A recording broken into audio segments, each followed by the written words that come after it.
You're listening to Partnernomics Podcast, where we discuss the art and science of developing successful strategic partnerships.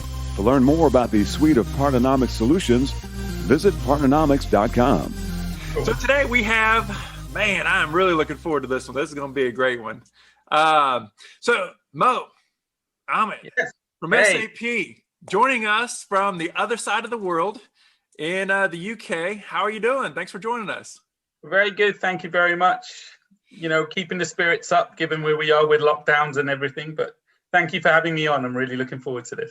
Yeah, we are as well. So Mo's a VP for Alliances and Channel for EMEA with SAP. And Mo is doing some awesome stuff with his team. And so many of the things that Mo's working on is what we find ourselves right in the middle of. So Mo and I, it sounds like we already have a lot of things in common. So definitely looking forward to digging into this conversation. But Mo, if you wouldn't mind, we love to start just by having our guests talk about their backgrounds and how they got into this world of partnering. Would you mind sharing your story with us? Sure. So, I've been in what we call the source to pay space for about 20 years. And I started out really being kind of like a lot of people, I guess, do as a developer, which turned into a consultant, which, got involved in implementations. And as I was going and starting to lead teams, I started getting involved with some of the big SIs. At that time, I was already an SAP partner. So being an SAP partner meant that I was beginning to understand the art of selling somebody else's product, but also looking at both the delivery and then the innovation side. But connected to that, we were beginning to work with the likes of IBM and Accenture and so on, right? So we're a small organization, connecting to some of the big guys. And that's when I started getting in touch with kind of the partnering piece and understanding the dynamics of it. But when I left there and moved to SAP, I've been at SAP now for nearly 5 years. And over the last 5 years, I've slowly kind of started creeping towards the partner area. So initially, we started off with the mid-market place, really targeting the mid-market. Working for a fantastic boss that I had, Mike Maguire, who I still work with now. And we were really we're in a large company, but starting from scratch on something that had not been done. And that was target the mid-market, create a product, and then go and enable a set of partners. And over the period of 2.5 years, we enabled 150 partners in EMEA and MEE. So that was really right ground up. It was, okay, so you've got the expertise to deliver, etc. Now let's talk about this revised product, let's call it, for the mid-market. And we talked about everything from enablement to value propositions, to selling motions, to delivery, and then customer success. So that was really when I got my hands really dirty with it, because it wasn't just a relationship management piece. It was more really driving what I think was innovation, because it was something new in the mid-market. And you'll hear me say innovation a lot because I love it. But that was fantastic. And being part of that team really helped kind of drive that. And then in April 2019, I was given the opportunity to take this role by my now boss, Dave Johnston, who's been looking after alliances for a very long time. Super great guy. And from that, it's really been not only looking at I'm going to say, medium and small partners, to now working with the larger partners at a more strategic level. So getting involved with the likes of Accenture, IBM, et cetera, EY and PwC and Deloitte, got fantastic relationships with them, and really digging into that in a much broader fashion. So then it's become not only about, the relationship or the product or delivery, it's much more strategic than that, right? Really looking at it from the bottoms up, right the way to looking at innovation, product, process, how it all marries together, how we benefit prospects, customers, etc. out there. And that's been a fantastic journey. I'm absolutely I've been thrilled to be part of that journey. So, yeah. So Mo, tell us if somebody's been living on the moon for the last decade and they're not real familiar with SAP, but specifically talk to us about the different solution set of what SAP is, and then we'll evolve the conversation to talk about how partners can also bolt on functionality. Wow. So SAP as a whole, I mean, largest software company in the world, covers almost every kind of solution that you can imagine that a business needs. But, typical pillars I would say are, HR, customer experience, supply chain, what we call spend management, which is procurement and all of the facets that come between that. So they're the lines of business, but that's then connected to what we call, the digital core, the ERP, the intelligent enterprise, right? Which is SAP S/4HANA. And that's a lot of products. I mean, if I went into every module, I mean, it would blow your mind. All of this connects together because the idea is that using that digital core, you really solidify an organization's technology stack and the processes that go with it. And then the lines of business that I mentioned then tag onto it to be able to give you best in class products in each one of those areas. So I'm on the SAP procurement side, which is the spend management side.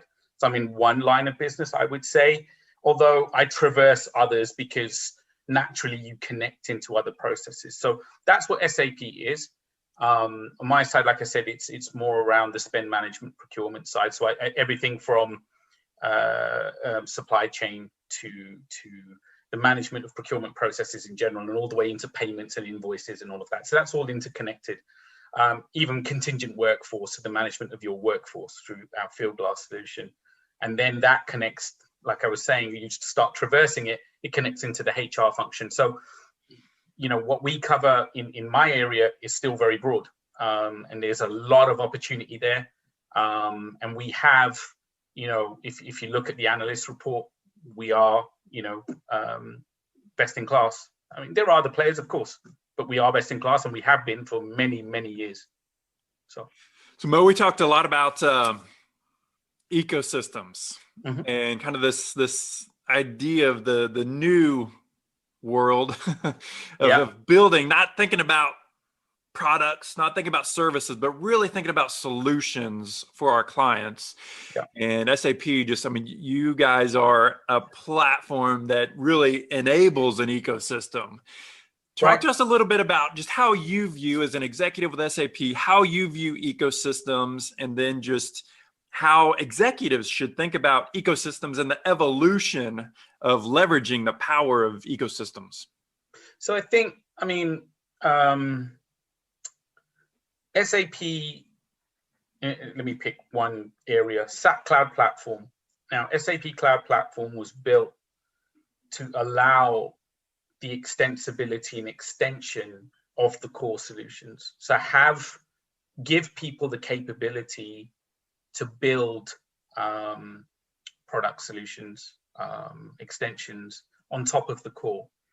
Now, it's interesting because I joined SAP because I got tired of losing against them. Okay, being completely can't beat them, join them, right? If you can't beat them, join them. Well, and the reason that was the case, 5 years ago, 6 or 7 years ago, there started to be a transition from being kind of niche solution providers to suite providers. And Alex Atzberger, who was the president of SAP Ariba at the time, did such an amazing job of making that suite look so damn good that everybody else was having a real problem, right? And I loved that vision, and I joined for that very reason. It was another gentleman called Paul Devlin as well, who was looking after EMEA at the time, also a fantastic thought leader. So I joined at the time because of them. Fast forward 5 years, and we're going back to the best of breed conversation. Everybody's talking about best of breed. So it's like, oh, now the analysts are saying, oh, you should buy the best solution for each different area. But guess what? That's how SAP's best of breed is the ecosystem. The ecosystem provide the best of breed solutions that you need in order to get the solution that you want for your business. So, and a lot of people don't see that. And actually, that's where I see the biggest, I think both, it's not really a challenge. It's only a challenge from the perspective of people, I don't think, know or understand what is available to them. And we'll talk about my video series that's connected exactly because of that, that's been created because of that. But also the opportunity, as a business, you may know procurement, but you may have some development talent, and that development talent could well build those best of breed type solutions that will augment the core. That's the opportunity. And that's what I love, because having a platform as big as SAP, you have all of the opportunity in the world to do that. And from an ecosystem perspective, that's why it's so powerful. That's why Christian Klein, our CEO, is putting all of his bets on the ecosystem, right? Yeah. Mo, it's never fun to, as business executives, to compete in this bloody world of low margins, everything being commoditized. Yeah. Right? So as executives, what we need to do is create that differentiation, innovate, provide more value to our clients. Let's talk about innovation and what SAP is doing and how a lot of the partnerships that you have is to drive and bring more innovation into the platform. Talk to us about innovation. I know that's a huge passion of yours, but how should executives be thinking about innovation now and going into the future, and how do you leverage it? Yeah, so I mean, if you look at where we are today, I was having conversations only this week with a couple of partners, and they're getting under price pressure because as soon as you only think about delivery, especially in today's world with COVID, everything's remote. So guess what? That $1,500 a day that you were able to charge, or $1,800 a day that you were able to charge before for your premium consultants, people are now saying, well, why am I going to pay that? Right? Well, I ain't going to pay that. So you got to have something else in your locker, right? And going off and having 100, offshore resources, okay, that's one way to go. But that's not what's going to move the needle. When an RFP comes in, or an RFI, or you're even looking at, and this is what I strongly want to encourage people to do more of, is look at your go-to-market, right? What is it that you're actually wanting to tell people about your business? It should be focused on how you innovate, what you're bringing to the table that is different. And it's not just because you have the best resource with the most procurement knowledge or whatever that is. That's not what's going to move the needle. It'll help some. It does help.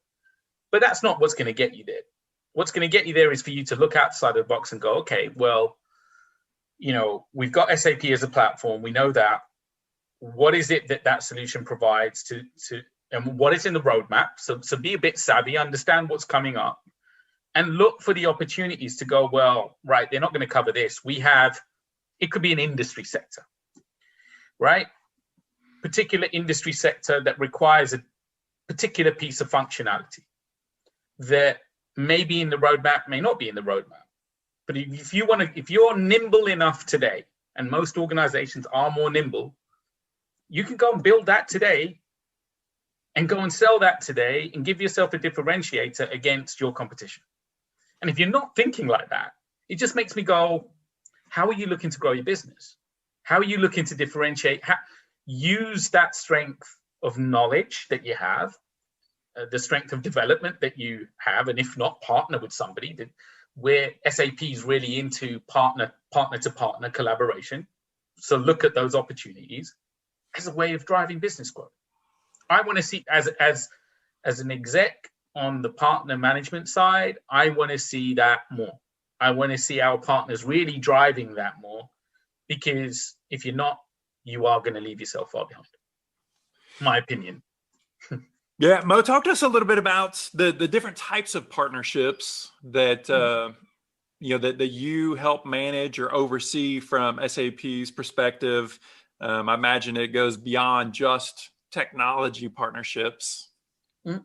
Yeah, so we've got so there's both the size and then there's depth, breadth, and reach as some of my colleagues use for our solutions. But I think you've got a lot of smaller organizations. So you've got the advisories, and those advisories, that's everyone from, one of the advisories that I absolutely love working with is a little company called Odesma. They are a super great little outfit who really understand their subject matter and have a unique way of going about things. But then you've got the likes of Deloitte and Accenture and PwC. So you've got the larger guys that, and that's where you get into the verticals and the horizontals and how that links together. And that's a complex but interesting conversation because they bring something to the table that others don't. You've then got kind of the SIs, which are kind of delivery focused as well as some technology focused there, and strategy and consulting kind of linked to that. The consulting piece is, of course, very big there. And then, of course, you've got the I guess there's the way that we look at it is three different pieces. You've got technology providers that we resell, so the likes of DocuSign and Celonis are examples of that. But we've also got best of breed partners like iCertis, who are contract management or seal software, who are part of DocuSign now, or Thomson Reuters, who provides a tax solution. So that's kind of, you're getting into the ISV side, right? And then we've also got a real financial and network play. So SAP Ariba, the reason that it's very well known is we have the biggest business-to-business network solution. So we're kind of siphoning that off in some way and saying that as a technology platform for the whole of SAP is huge. We're consolidating those networks. And that in and of itself, if you think about how rich that data is, when you're talking about trillions of transactions, that data, big data, right? Everybody wants big data. Imagine what you could do with that. If you don't see that as an opportunity today, seriously. But so they're the different types. I mean, there are others as well, but in the main, we've got MSPs as well. So managed service providers that kind of look at, especially in the contingent workforce side, to kind of help an organization really manage their contingent workforce end to end. So I'll probably miss some, but in the main, they're the ones that we kind of work with. And then there's the large, and then there's the boutique consultancies as well. So a lot of partners. And a lot you mentioned it's, as you mentioned before, with ecosystems, it's big, it's huge. There's it's quite expansive. Mo, I'd love to just pick your brain a little bit. You guys have, gosh, hundreds and hundreds and hundreds of different partners, whether you're talking about, the sales, the distribution, the referrals, the technology organizations that are bolting onto your larger solution. No secret that there's a high failure rate of partnerships in general. Whenever organizations work together. Talk to us a little bit about how you vet potential partners, like on the front end of having those conversations, and even how you kind of just manage relationships and alignment of partnerships, going on, how to nurture those. Talk to us a little bit about partnership success. That's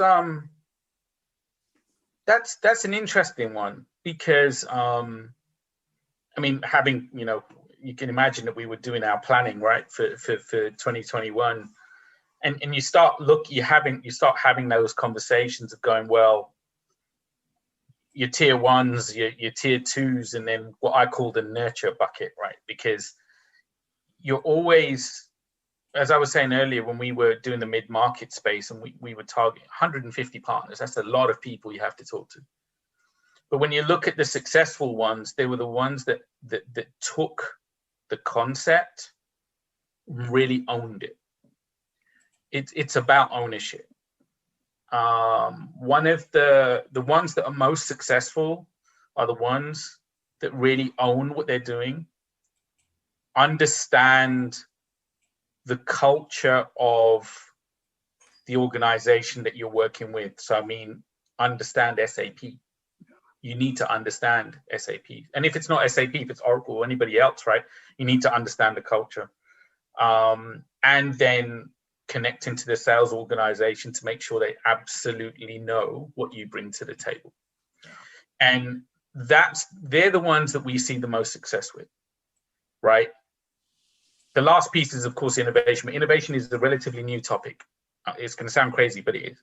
The ones that are bringing innovation to the table are now beginning to really excite people and go, oh, okay, I've got something else in my kit bag that I didn't have before. So they're the recipes for success.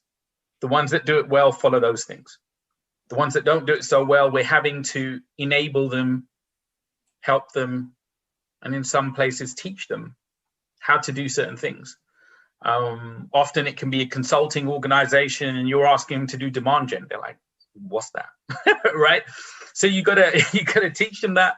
You gotta help them it. And this year we've really put a program in place to really help partners to kind of drive that.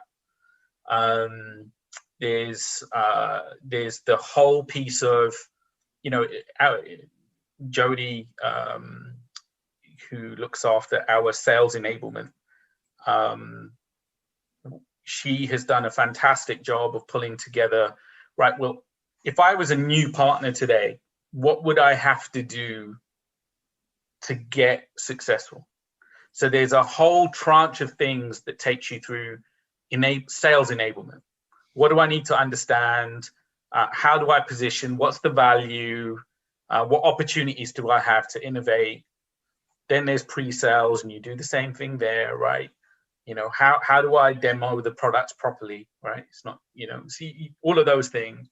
And then there's delivery and the certification and ensuring that your people understand the solution well enough. And once you've got those building blocks together, then you've really got my team helping to drive that out. So, but it's very easy to see which ones, like I said, are managing that effectively and which ones are, and to be honest, failure, sometimes I wonder if that failure is almost on purpose, because if you deal with something in a tactical fashion, your results are going to be less effective. If you pick it up as a strategic driver, then you're going to have the focus and therefore the execution is easier. Now, so, and it's also about monetization of the relationship.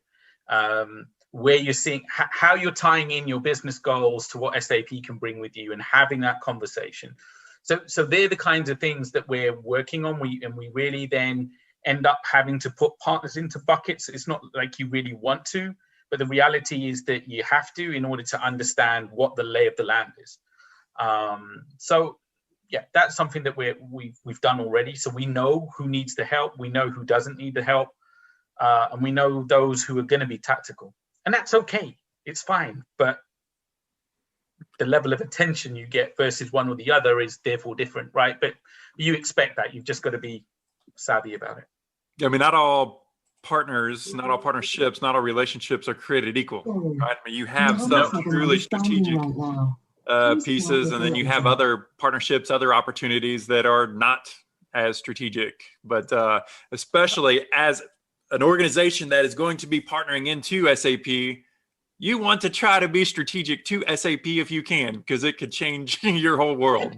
And one of the things that I'm really interested in. So I think we're going to talk about innovation, but I think the other element is not only a technology innovation piece. It's like if you are it's connecting the dots. So I was talking to you about the digital core and the different lines of business.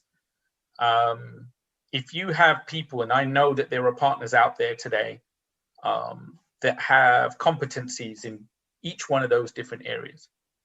But what they don't do today is link all of that together to be able to go to a customer. Imagine from a customer perspective, being able to tie all of that in, link it together, have all of your processes managed, and you've got a partner who can help you through all of that. that's big. Today, you end up going, oh, I'm going to talk about HR here. I'm going to talk about supply chain here, and so you've got different partners doing different things, and that can be a strategy, which is fine. But the other side of it is, I think you end up missing the trick because there's pieces that interlock. I really, the ecosystem has so much opportunity. This is why I'm so passionate about it, and I want to see more of that coming from the ecosystem. Yeah, there's of course. There's so much opportunity from just the partnering lane, the ecosystem lane, the innovation. I mean, it's amazing. I started my career over 20 years ago at Sprint, in the middle of a technology company, making phones do all the crazy things that they do today, right? Now, the last thing we think about is making a phone call. It's all about, getting content and these sorts of things. But it's amazing how much acceleration we've just had and how much just the infusion of technologies. It's 6 years ago, whenever I started Partnernomics and worked with companies, I used to ask them, do you classify yourself as a technology company? Now I say, since you are a technology company like every other company in the world, what does that mean to you and how are you leveraging technology? But as we look forward over the next 5 years, I mean, we're just on this hockey stick, are we not? We are, and I think that's because there is a real, and again, this probably sound crazy, but I think there's a real navigation to making the customer centered to the whole thing, right? And when you start looking at what it is that the customers need, that opens up opportunities in and of itself. I think if you look at it in a more siloed way, there's a lot of benefits to that. But when you look at it in a more holistic way and what the ecosystem brings and what the core, vendor brings to the table, how the customer leverages that, there's a lot more that can be done. And that's where I think you're seeing the technology ramp up. We know is happening. I mean, that's accelerating massively, right? I talked about big data earlier. In my opinion, in my space, that big data piece is not being leveraged anywhere near enough. I mean, we are at like that, and it could be. I mean, we did some design thinking a couple of years ago, actually, with IBM, where we were talking about advanced technologies and how we could leverage those advanced technologies to further the procurement agenda. Okay. And that was all about data. Now, 2 years later, I'm still not seeing enough of it. We're doing loads of things, and you're going to see over the next 12 months, SAP's got some fantastic things coming out. I wish I could talk about it more, but I can't. There's some really, really great stuff coming out that's going to leverage that. But I want to see the partners do it. Because I think they'll come up with things that, that will be really innovative, really interesting, and customers will be going, God, they're either going to say, why didn't you have this before? Or they're going to say, I want that now. And that's the exciting bit. Come on, get on the energy. Take my energy. Talking about innovation, so many times I think companies, those executives, they look at their product suite and they look forward. I love what you said is start with a customer. What are their challenges? How could you make their easy button bigger? And that's your target. Yeah. And then use the core and build around it. And guess what? That customer is going to be sticky, right? Everybody wants sticky customers. Well, they're going to be sticky because you understand them. You're building things to help them. You've got a great core solution. You're getting the support that you need. And that's how we build customers for life. That's what we want. That's what everybody wants. So yeah, love that. Yeah. Mo, let's transition here at the end and talk about your new project, Mo Proclamation. Talk to us about it. I mean, what is it? Why did you build it out, and how it's a resource for folks? Yeah, sure. So I decided to pick up the innovation piece and start to run with it a little bit. What I was realizing was I was having a lot of great conversations every day, and I just felt like the world needed to know about that. Why am I only having this conversation? Why don't I share this conversation with the world? So the idea behind Mo Proclamation and I only called it Mo Proclamation because Proclamation was taken by some other organization somewhere in the world, is really around ecosystem innovation. So the idea behind it is, and we started with Accenture, and Pablo, shout out to Pablo, who really helped me with that. We did 4 videos on the bounce, talking about some of the things that Accenture have done with procurement technology linked to SAP that really, in my view, changed the game, right? So they've built a fantastic chatbot called Paula. Really wanted to talk about that. And then they've got a few others that are coming. I won't talk about every single one of them. But the idea was I wanted to try and push 1 video a week forever if I can continue doing it that way, and really talk about innovation from both a technology standpoint, but a process standpoint as well. So what process innovations are there out there that could help a business? What technology ones are out there as well? And we're also going to add in things like thought leadership, in terms of certain topics. We'll also do some live sessions as well. But the intent is to help people understand the innovations that are out there from the ecosystem. You are our best of breed. So I want the world to know what the ecosystem is bringing to the table, how they can benefit customers, and give them a voice, because the ecosystem needs a voice. And I'm going to try and be that voice. That's the whole point. Yeah, love that. So YouTube channel, right? That's probably maybe the easiest way to find that. Just go to YouTube and Mo Proclamation, do a search for that, subscribe, and people will see the weekly videos that come out. Correct. And I'm going to I post them on LinkedIn. So you can connect to me on LinkedIn. You can follow me there. Instagram as well, although not everybody talks about procurement on Instagram as much as they should.